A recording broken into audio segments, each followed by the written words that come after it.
I was recently asked about lens filters, specifically for use as protection. Now, having been in this game for 16 years, I got some pretty strong opinions on that, and I've also got a few experiences that have guided those opinions. So let's look at, do we need a filter on our lens to protect our equipment?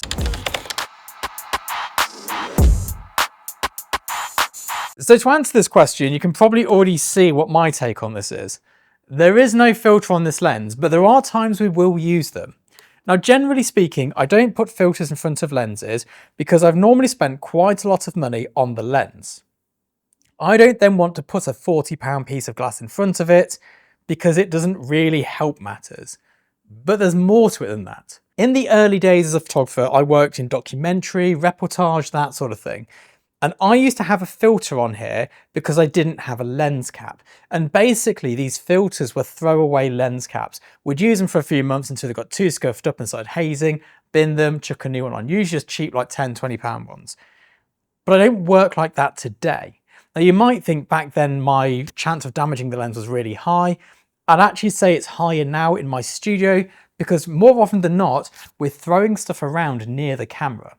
It is not uncommon for us to have things exploding, firing out, splashing down, all the rest of it right next to our camera body, but we still don't use a filter. Now, I've smashed a lot of filters in my life through storage in bags like this, just going straight in, through things hitting them. I've had stuff smash into lenses. We also had a camera on a robot and the robot failed and it smashed its way down. That also had a filter on it and the filter also smashed.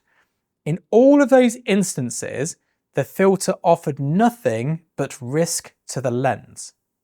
Now, lenses themselves, like this is a lens, bare, this is my scratchy top, this isn't going to do a thing to that element. It's coated, it's protected, it's very good.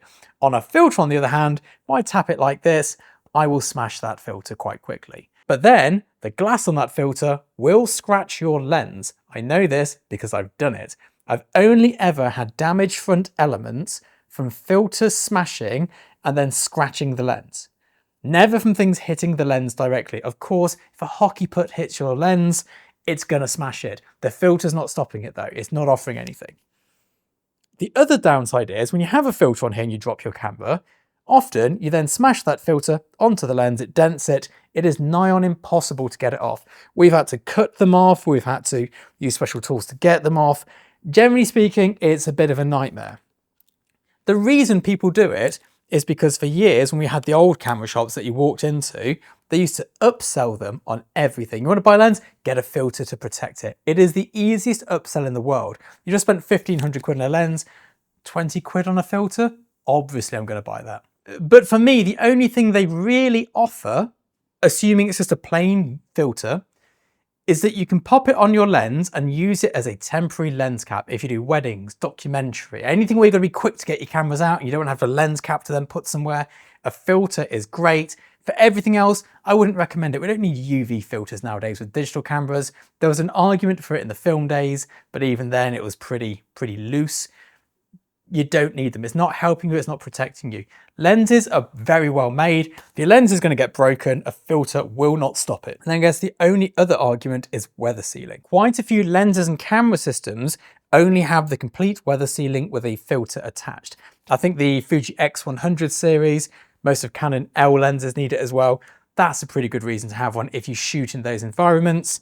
I mean, we really probably do need a weather sealed camera in my studio more than I ever needed it when I shot on location. Sure, I shot in the rain, but I shot with one of these. This is an unweather sealed 5D Mark II with an unweather sealed 35mm prime. This was my go-to rig back in the day. My new camera gets wetter in here than it ever did doing that sort of stuff. There's always beer, milkshake, whatever being spritzed all over it. This camera's also got a bit of an alarming internal rattle.